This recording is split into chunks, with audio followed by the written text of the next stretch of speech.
Live streaming is on.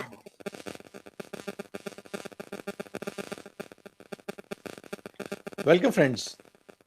दोस्तों, मैं doctor Pawan Sharma 10 psychedelic एक बार फिर आपका स्वागत करता हूं आज के इस सेशन में। दोस्तों, आज का सेशन हमारे लिए बहुत ही इंटरेस्टिंग है और जो हमने खास तौर से लोगों के लिए बना रखा है, जो कि बहुत ज़्यादा लंबी चैलेंज से जूझते हैं, वो है ब्रेकअप। जी हाँ, आज की तारीख में ये इशू एक सबके लिए बहुत ही बड़ा चैलेंज है कि आखिर ब्रेकअप के लिए हम क्या करें, क्योंकि हर एक यूथ को देख लीजिए, कहीं ना कहीं वो इस चैलेंज से फेस कर रहा है। दोस्तों, ब्रेकअप आपने कभी गौर करा है कि ये आखिर ये कॉज आया क्या और कैसे हुआ? क्या चीज़ ये हो रही है हमारी लाइफ के साथ जो हमारे अंदर इतने ज़्यादा चेंजेस ले आती है? सबसे पहले तो मैं आपको ये बताना चाहूँगा कि अगर आपने अपनी लाइफ में ब्रेकअप को कहीं न कहीं फेस करा है, तो यकीनन आप एक बहुत बड़े एजुकेटेड लेवल पे पहुँच चुके हैं। लाइफ ने आपको एक ऐसा लेसन सिखाया है जो शायद बहुत अच्छे-अच्छे लोगों को नहीं मिल पाता है। ज़रूर, क्योंकि लाइफ के लेसन्स आपको हमेशा जब भी मिलेंगे, वो कहीं न कहीं बहुत टफ सिचुएशंस के साथ ही मिलेंगे। और जो ये टफ सिचुएशंस आती हैं, ये आपको ऑटोमैटिकली अपने साथ में टफ बना रही होती हैं। वो इतना टफ बनाती हैं कि आने वाली लाइफ के बहुत सारे डिसीज़न आपके बहुत अच्छे होते हैं, इफ़ेक्टिव होते हैं और आपके ज़्यादा से ज़्यादा रिज़ल्ट प्रूवन होते हैं। दोस्तों, ब्रेकअप के लिए बहुत सारी चीज़ें, इश्यूज़ हम लोग बात करते हैं कि हमेशा जब भी कुछ हमारी लाइफ में ऐसा होता है, तो हम सामने वाले पे ही पूरा दोष डाल देते हैं। आपको ये ध्यान देना चाहिए कि आखिर ब्रेकअप हुआ किस वजह से।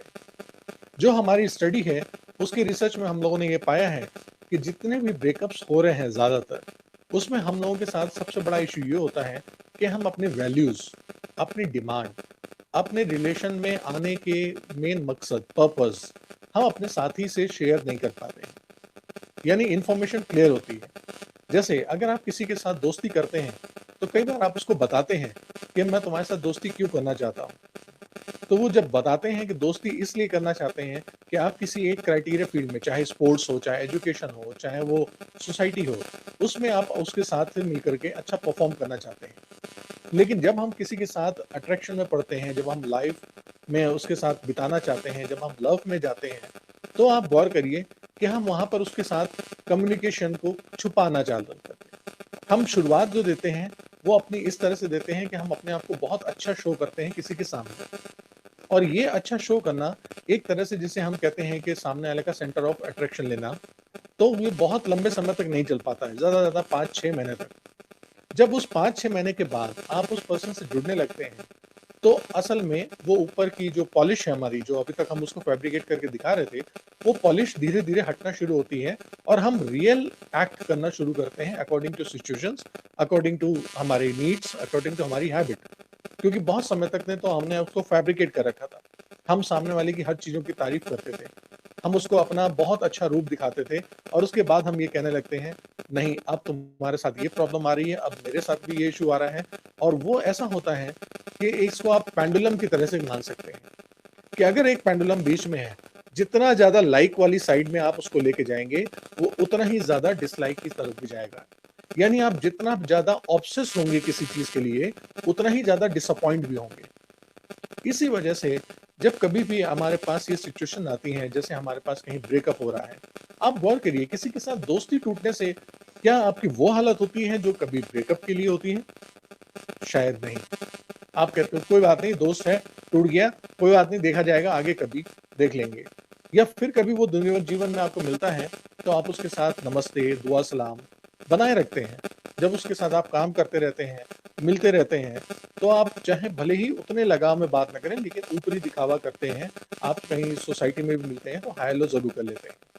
आप इसका बहुत अच्छा उदाहरण किसी न किसी पॉलिटिकल पार्टी की में 2 अपोज़िशन नेताओं को देख सकते हैं। ज़रूर, ये एक मज़ाक वाली बात थी। लेकिन मैं आपको ये ज़रूर बताना चाहूँगा कि जब कभी भी आपके साथ लव का अफेक्शन होता है, जब किसी आप ऐसे पर्सन को ढूँढ रहे होते हैं अपनी लाइफ़ में कि वो आपकी लाइफ़ पार्टनर बन सके, तो सबसे पहली बात है कि जब किसी पर्सन के साथ आप जुड़ते हैं, तो आप उसकी वैल्यू, हायरार्कीज़, उसकी प्रायोरिटीज़, ये सब जाने बगैर आप उसके साथ चाहते हैं कि जल्दी से जल्दी हमारा कनेक्शन हो जाए। और जब भी वो कभी अपनी टर्म्स एंड कंडीशन कुछ बताता है, तो आप बिना कुछ सोचे समझे, जैसा कि अक्सर आप देखते हैं कि आपको ये नियम और शर्तें लागू हैं, मंजूर हैं या नहीं, आप हर चीज़ पे टिक करते चले जाते हैं और एक्सेप्ट करते जाते हैं। बगैर उसे रीड करे हुए। जैसा कि हर बार आपकी कभी इंश्योरेंस पॉलिसी या ऐसे दूसरे इन्वेस्टमेंट के रूप में होता है, आप देखते हैं कि आपको कुछ भी चाहिए तो सिर्फ क्रेडिट कार्ड दिख रहा होता है, उससे जुड़ी हुई शर्तें नहीं, और आप सारी शर्तों को एक्सेप्ट करते हुए आगे बढ़ते चले जाते हैं। और जब वो शर्तें, कंडीशंस आपके सामने आती हैं, तब वो सामने वाला पर्सन आपको रिमाइंड कराता है, देखो मैंने तुम्हें पहले बताया था। तब आप कहते हैं कि नहीं, ये तो चैलेंज आ गया। और उस समय तक आप कहीं न कहीं ऐसा मानने लगते हैं कि आप सामने वाले की लाइफ में बहुत ज़्यादा ओनरशिप ले चुके हैं। अब आप सामने वाले पर्सन को बहुत ज़्यादा डोमिनेट करने लगे हैं। जब आप ये सोचने लगते हैं कि अब आप उसकी लाइफ में कहीं न कहीं, किसी न किसी तरह से एक राइट रखने लग गए हैं, बस वहीं से क्लैश शुरू हो जाता है।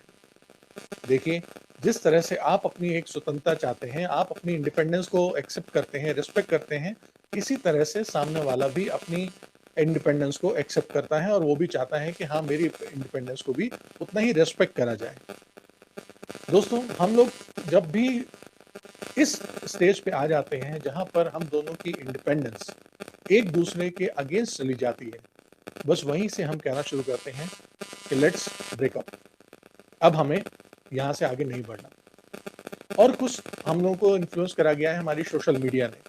जब हम कई बहुत बड़े-बड़े सेलिब्रिटीज़ को देखते हैं कि ये ब्रेकअप करते हैं और उसके बाद की लाइफ और ज़्यादा एन्जॉय कर रहे हैं, तो हम भी ये एक्सपेक्ट करने लगते हैं, शायद हम भी ये चीज़ बहुत पसंद करेंगे। ब्रेकअप के बाद ही हमारे लिए सारे ये अपॉर्चुनिटीज़ खुल जाएँगी। ये एक फैशन ट्रेंड की तरह से लगने लगता है। और जब फैशन ट्रेंड लगता है, तो नो डाउट मैं आपको बता दूँ कि हमारे साथ ब्रेन किस तरह का गेम खेलता है। हम लोग जब कभी रूल्स ओबे करते हैं, ट्रैफिक रूल, वो ट्रैफिक नियम हम सबकी हेल्थ के लिए हैं, हम सबकी सेफ्टी के लिए हैं, हम सबके एक अच्छे सिस्टम को चलाने के लिए हैं। लेकिन गौर करिए, जब कभी भी आप रेड लाइट क्रॉस कर लेते हैं या कोई एक ऐसा ट्रैफिक नियम तोड़ करके चले जाते हैं और बच के सक्सेसफुल निकल जाते हैं, आपको एक प्लेज़र का फीलिंग होता है। आपको तुरंत महसूस होता है कि आपने एक बहुत बड़ी चीज़ कुछ अचीव कर ली है।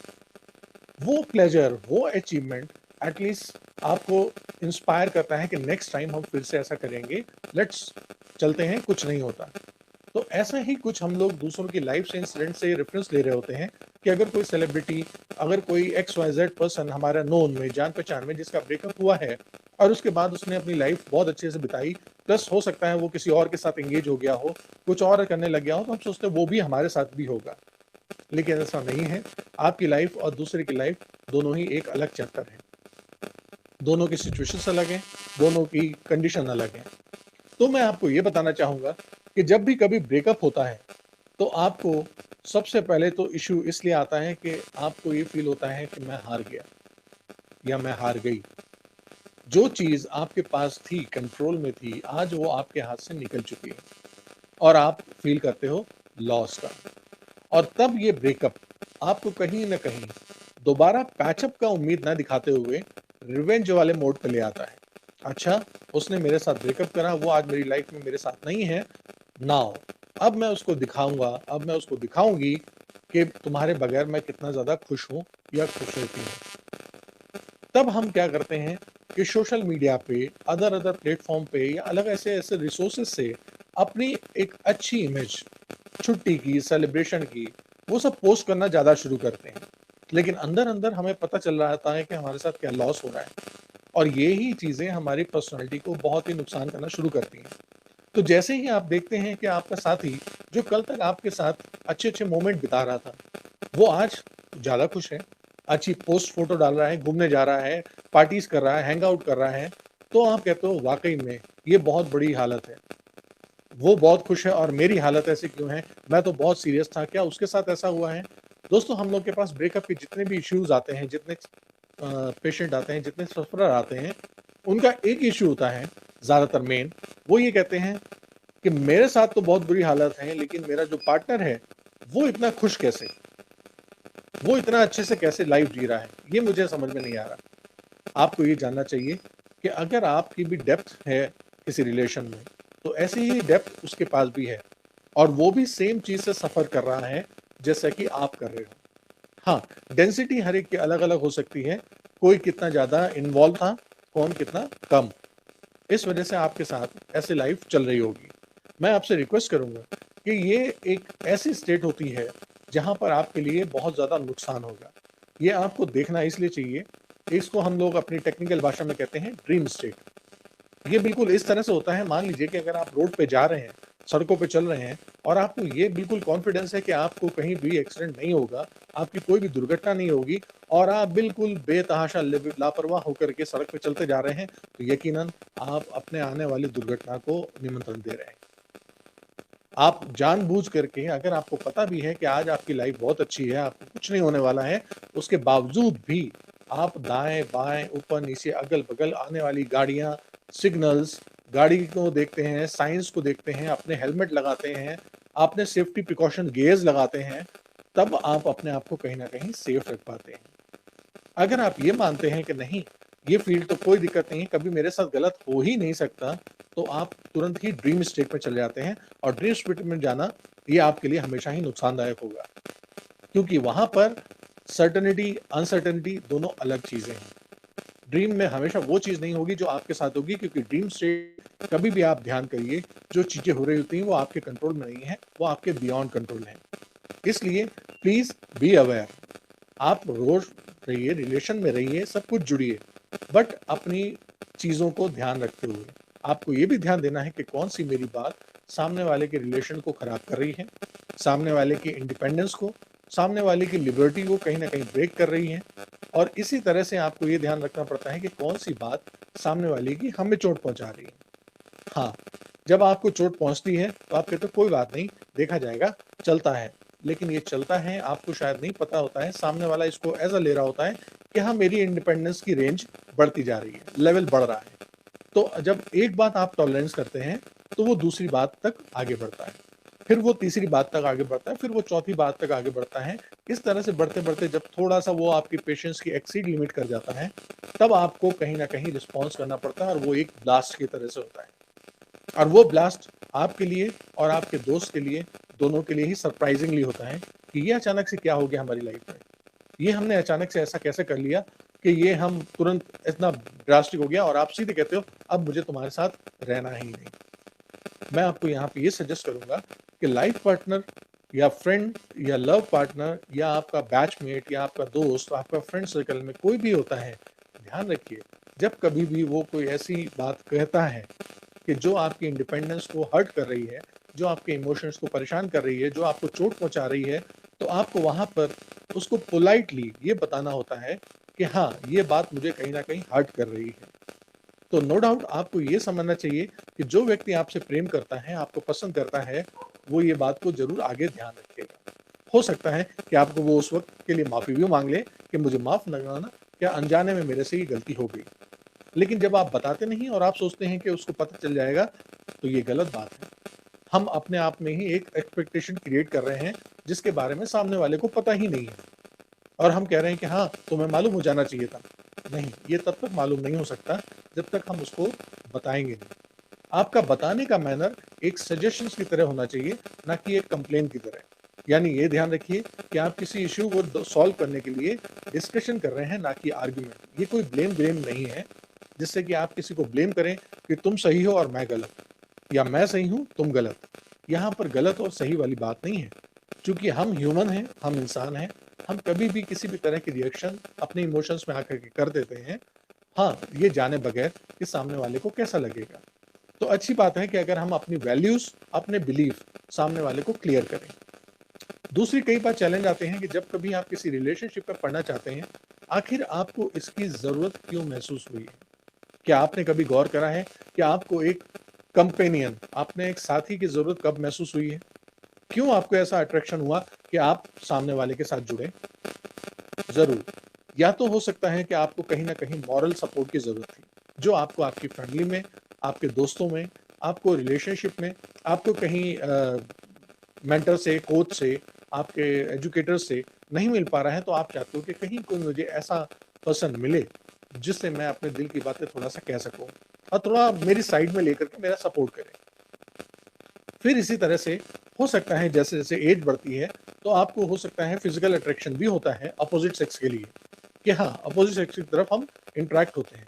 तब आप सिर्फ़ ये सोचते हो कि कोई भी हो, कैसा भी पर्सन हो, मुझे तो बस उसके साथ कनेक्ट होना है।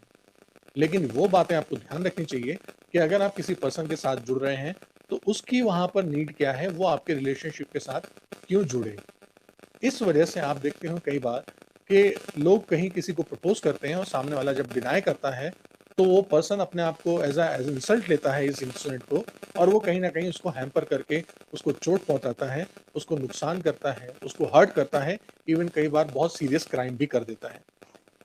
आपको ये मान लेना होता है कि आपने जिस तरह का प्रपोजल दिया है उसको एक्सेप्ट करना या ना करना इस सामने वाले की पूरी लिबर्टी पे ऊपर डिपेंड होता है। वो आपके लिए बाउंड नहीं है। वो ये नहीं कह सकता कि नहीं आप जैसा कह रहे हैं हम वैसे ही करेंगे। जब आप ये इंडिपेंडेंस समझने लग जाएंगे, जब आप ये इंपॉर्टेंस समझने लग जाएंगे कि सामने वाले की वैल्यू क्या है, सामने वाले की बिलीफ क्या है, उसकी इंपॉर्टेंस क्या है, तब आप देखेंगे कि आपके रिलेशनशिप बहुत अच्छे से चलने लगेंगे। मैं आपको ये मास्टर सूत्र एक देना चाहूंगा कि जो बहुत ही काम आएगा। दोस्तों, अक्सर आप देखते हैं जब आपकी दोस्ती टूटती है किसी के साथ तो आप उसको एक बड़े हेल्दी वे में डिस्कनेक्ट करते हैं, और वो ऐसा हेल्दी वे होता है कि जब कभी फ्यूचर में आपको ऐसी पॉसिबिलिटी बने तो आप उस व्यक्ति से दोबारा दोस्ती भी फिर से कनेक्ट कर पाते हैं। लेकिन ये चीज आप ब्रेकअप में नहीं कर पाते, जबकि आपको ये समझ लेना चाहिए कि ब्रेकअप में जब भी आप जुड़ते हैं, ब्रेकअप कभी भी होता है आपके साथ, कहीं भी रिलेशन होता है, तो आपकी गुस्सा, रिवेंज इतना ज्यादा होता है कि अब आप कहते हो कि उस व्यक्ति के साथ जिसके साथ मैं पूरी लाइफ बिताना चाहता था, अब तो मैं इसकी शक्ल तक देखना नहीं चाहता, इसका नाम तक सुनना नहीं चाहता, इसके बारे में कोई भी इंफॉर्मेशन जानना नहीं चाहता। इतनी ज्यादा आपको स्ट्रेंथ मिलती है, इतना ज्यादा एंगर आता है, इतना ज्यादा इमोशन आपका हाश होता है कि आप उससे जुड़ा कोई भी मोमेंट, कोई भी चीज अपने पास अपने से कनेक्टेड नहीं रखना चाहते हो और उसको डिस्ट्रॉय करना शुरू कर देते हो। दोस्तों, मैं आपसे ये कहना चाहूंगा कि अगर आपकी लाइफ में कोई ऐसा पर्सन आता है जिसके साथ आपके मन में ये आता है कि हाँ मैं इसके साथ जिंदगी बिता सकता हूँ, तो मैं आपसे रिक्वेस्ट करूंगा कि आप उसको ऐसे मोमेंट पे, ऐसी जगह पर, अगर आपका ब्रेकअप है जहां आपको तालमेल लग रहा है कि अब हमारा कुछ समय के लिए नहीं निभ पा रहा, तो वो तालमेल कहीं ना कहीं हमारी मिसअंडरस्टैंडिंग से हो रहा है, हम एक दूसरे को समझ नहीं पा रहे हैं। तो अगर आप उस इमोशन को, उस स्टेज को एक ऐसे हेल्दी पोजीशन पे ला करके ब्रेक करेंगे कि जहां पर मे भी हो सकता है कि कमिंग फ्यूचर में आप उन चीजों से उबर आओ, या हो सकता है एक दूसरे की एक्सपेक्टेशन पे हम कहें हाँ हमसे उस दिन गलती हुई थी, हमने ब्रेकअप की बात करी थी, चलो आज हम एक बार फिर से कोशिश करते हैं जुड़ने की। तो वहां पर ऐसी एटलीस्ट आप पॉसिबिलिटी छोड़ दें जहां से आपको फिर से कनेक्ट करने में आसानी हो। देखिए, आपका डिग्निटी यहाँ पर महसूस करती है। आपको ये समझना चाहिए कि जब कभी भी आप किसी रिलेशनशिप में हो और उसके साथ के आपके जो भी मोमेंट्स हो, आप जो भी बिताए हो अच्छे मोमेंट्स, बहुत ज़्यादा एक दूसरे के साथ कनेक्टेड वाले हैप्पी मोमेंट्स, जब भी कभी आप उनके साथ कनेक्ट होते हैं, तो जब आप रिवेंज वाली प्रवृत्ति पे आते हैं तो आप याद करिए आप उनकी इंसल्ट करने में जो आपके मोमेंट हैं, जो सीक्रेट पॉइंट्स हैं, जो सीक्रेट बातें हैं, जो सिर्फ आपको पता है, आप वो भी पब्लिकली अनाउंस करना शुरू कर देते हैं और उसको डिस्करेज करना शुरू कर देते हैं और ऐसा महसूस कराना शुरू कर देते हैं कि हम उसको शेम की स्थिति में ले आएंगे। आप रिवेंज लेते हैं, तो ये चीज गलत होती है। आपका बड़प्पन ऐसा है, आपकी मैच्योरिटी इसी में है कि जब कभी आप किसी के साथ कनेक्शन में थे और उस कनेक्शन के बाद आप हट गए हैं, तो वो सीक्रेट्स, वो पॉइंट्स, वो बातें आज भी आप ही के साथ कनेक्ट होनी चाहिए, वो पब्लिक नहीं होनी चाहिए। आप उनको पब्लिकली कहीं पे अनाउंस ना करें, सिर्फ इस वजह से कि आप दूसरे को कहीं ना कहीं नीचा दिखाना चाहते हैं। और अगर ये डिग्निटी बनी रहेगी तो शायद फ्यूचर में आपके लिए पॉसिबिलिटीज रहेंगी कि आप उस व्यक्ति से फिर से कनेक्ट हो सकते हो, उसके साथ फिर जुड़ सकते हो, और नो डाउट लाइफ के फिर से हो सकता है वो अच्छे मोमेंट्स आपके पास दोबारा से जुड़े, और इस बार जब जुड़ेंगे तो शायद बेटर अंडरस्टैंडिंग के साथ होंगे, जहां पर आप ये समझ सकेंगे कि हाँ हम एक दूसरे की सीक्रेसी, रेस्पेक्ट, इंडिपेंडेंस और डिग्निटी को कितना ज्यादा मेंटेन करना है। दोस्तों, हम लोग अभी इस वक्त सिर्फ मीडिया, मूवी, सोशल साइट्स, एक दूसरे के चीज़ों को देख करके फ्लोट होते इतनी फॉल्स इंफॉर्मेशन ले रहे हैं कि हम सारे कुछ अलग अलग कर रहे हैं हसल फसल के साथ। ऐसा नहीं है कि सिर्फ आप ही को प्रेम होता है, प्रेम उन लोगों को भी हुआ है जिन्होंने अपने जीवन में बहुत सारे सेक्रीफाइस करे हैं। आप इनको इस तरह से माने कि आपने एक सेक्रीफाइस करा है, तो फिर उसको हमें कहीं ना कहीं एक पॉजिटिव वे में लेके जाना है, अच्छे में। प्रेम का मतलब सिर्फ ये होता है कि एक दूसरे के साथ बनिए, ना कि बिगड़िए। अगर आप प्रेम में एक दूसरे के साथ बनते नहीं हैं, तो यकीनन ये आपकी लाइफ में एक वरदान की तरह नहीं आया है, ये एक कर्ज की तरह आया है, ये आपके लिए अभिशाप हुआ है। अच्छा ये होता है कि लोग आपको ये बोलें कि हाँ, जब से आप उस रिलेशनशिप में गए थे, तब से आप अपने करियर के लिए बहुत ज़्यादा सीरियस हो गए हो। तब से आप अपनी हेल्थ के लिए बहुत अच्छे हो गए हो। तब से आप अपने जुड़े हुए फैमिली के रिलेशनशिप, आप दूसरे जो आपके कनेक्शंस हैं, उनकी आप ज़्यादा रिस्पेक्ट करने शुरू हो गए हो और आप पहले से एक बेहतर इंसान बनने लग गए हो। अगर आप ये सारी चीज़ें अपने अंदर क्वालिटीज़ डेवलप करते हैं, तो आप देखिए कि कोई भी आपका रिलेटिव, कोई भी आपका आस-पास का जानने वाला दोस्त, कोई भी आपका फैमिली मेंबर आपके इस रिलेशन के अगेंस्ट नहीं जा सकता है। वो आपको हमेशा चाहेगा कि आप ऐसे हेल्दी रिलेशनशिप को बनाए रखें और लाइफ लॉन्ग तक रखें, क्योंकि वो आपके अंदर कहीं न कहीं वैल्यू एडिशन कर रहा है।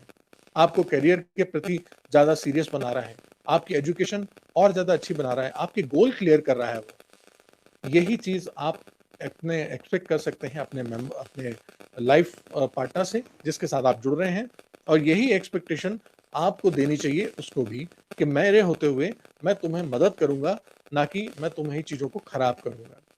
और जब ये पॉइंट्स आप दोनों के साथ क्लियर करेंगे, तो देखिए 1 और 1 11 होते हैं। उसका मतलब 1 और 1 को ख़त्म करना नहीं होता है कि अगर वो 1 चला गया है, तो या तो मैं ख़त्म या तू ख़त्म। जी नहीं, 1 और 1 11 बन के आप आगे आइए। अगर आप एक-दूसरे को सपोर्ट कर सकते हैं, अगर आप एक-दूसरे को बढ़ावा दे सकते हैं, अगर आपके अंदर ऐसा सेंस है कि मैं किसी की लाइफ में जुड़ करके उसको वैल्यू एडिशन दे सकता हूँ, उसको आगे बढ़ा सकता हूँ, उसको सपोर्ट कर सकता हूँ। हाँ, वो कहीं न कहीं मुझे भी सपोर्ट करेगा, मेरी स्ट्रेंथ बनेगा, मैं एक-दूसरे की वीकनेस नहीं बनेंगे, हम एक-दूसरे को और ताकत देंगे। मेरा सजेशन होगा कि तब आप अपने आप को किसी रिलेशनशिप के लिए तैयार करें। अन्यथा अभी आप उसके लिए प्रिपेयर नहीं हैं, अभी आपको अपने अंदर बहुत काम करने की ज़रूरत है। और जब आप ये काम करना शुरू करें, तब आप ध्यान देंगे कि जिस तरह से आपको सारी चीज़ों की लिबर्टी है, आपको रिस्पेक्ट की है, आपकी इज़्ज़त है, आपकी जगह है, वही डिग्निटी सामने वाले पार्टनर की भी है। और कभी भी अपने दोस्तों के बीच में हो, कहीं रिलेटिव्स में हो, प्लीज़ अपने पार्टनर के साथ कहीं भी ऐसा मिसबिहेव ना करें जो उसकी इंडिपेंडेंस को खराब करे। आई होप मैं आपको अपनी बातें अच्छे से समझा पा रहा हूँगा। हाँ, आप में से बहुत सारे ऐसे लोग हैं जो ब्रेकअप बहुत पहले कर चुके हैं और जो आज भी उस सफ़र से गुज़र रहे हैं।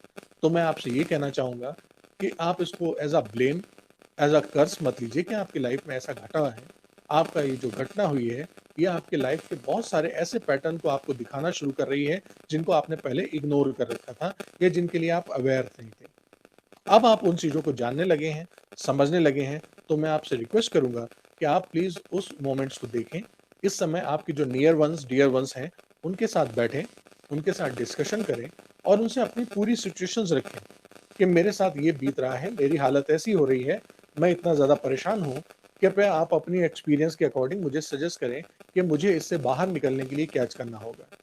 अपने आप को एंगेज रखने की कोशिश करिए, अपने आप को प्रोडक्टिविटी की तरफ लेके जाएँ, बजाय इस बात के कि सब कुछ खत्म हो गया है। जी नहीं, ये एक फ़ेज़ है और इसका आगे निकलना आपके लिए ये बताता है कि आप मेंटली, फिज़िकली कितना ज़्यादा स्ट्रॉन्ग हैं। जब आप अपनी ही ज़िम्मेदारी नहीं उठा सकेंगे, तो आप ये कैसे प्रूव कर सकेंगे कि आप किसी और लाइफ़ पार्टनर की ज़िंदगी में एक अच्छा वैल्यू एडिशन दे सकते हैं। तो आप अपने लिए ज़्यादा सिंसियर होइए। प्रेम में पड़ने का मतलब ये होता है, किसी अच्छे रिलेशनशिप में पड़ने का मतलब यही है कि आप education wise, profession wise, health wise, आप अपने इमोशन वाइज़ आप एक बेटर पर्सन बनें, एक अच्छे इंसान बनें, जो कि पहले नहीं थे।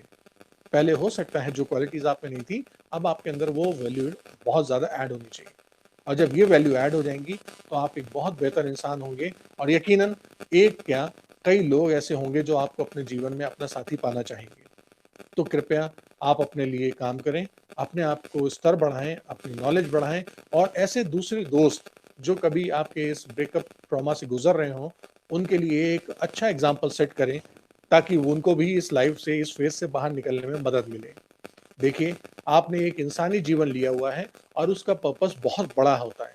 इंसान पर्पस ये होता है कि आप कहीं न कहीं सोसाइटी में कंट्रीब्यूट करें, आप ह्यूमैनिटी में क्रिएट करें, आप अर्थ में कंट्रीब्यूट करें, आप एनिमल्स के लिए कंट्रीब्यूट करें। अभी भी बहुत सारे हॉस्पिटल, स्कूल, काउंसलर, एजुकेशंस और ऐसे-ऐसी जगह संस्थान बनना बाकी रह गई हैं, जो सिर्फ और सिर्फ आप कर सकते हैं। आप एजुकेशन लेकर के कंट्री के लिए सर्व कर सकते हैं, आप एजुकेशन लेके अपनी सोसाइटी के लिए सर्व कर सकते हैं, आप यूनिटी में ऐड कर सकते हैं, आप एनवायरनमेंट के लिए क्रिएट कर सकते हैं और आप एक इस प्लैनेट को बहुत अच्छी लिविंग के लिए एक बेहतर प्लेस बना सकते हैं, जहाँ पे रहने वालों के लिए बहुत अच्छी चीज़ें हों और एक आप इतना अच्छा एग्जाम्पल सेट कर सकें ताकि लोग आपको सालों साल तक याद रखें और आप कहीं जैसा बनने की कोशिश करें।